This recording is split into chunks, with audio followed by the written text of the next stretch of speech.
Green friends যশোরের পক্ষ থেকে সকলকে স্বাগতম। আজ আপনাদের একটি সাদা জামের গাছ দেখানো হবে। সাদা জাম দেখুন, আমার সামনে একটি টবে রয়েছে সাদা জাম। আপনারা এমন একটি ছাদ বাগানে সাদা জাম গাছ, সাদা জামের গাছ আপনারা রোপণ করতে পারেন। রোপণ করে যত্ন নিতে হবে, একটু খাবার দিতে হবে। দেখুন, অলরেডি খাবার দেওয়া আছে।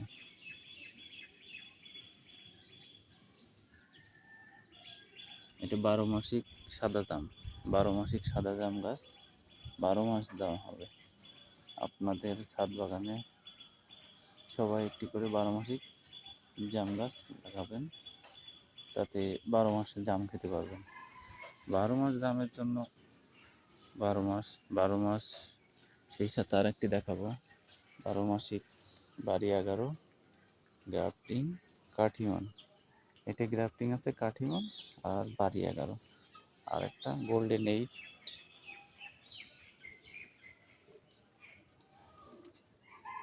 আপনারা এরকম গাছে গ্রাফটিং করলে সুন্দরভাবে আম খেতে পারবেন 12 মাস।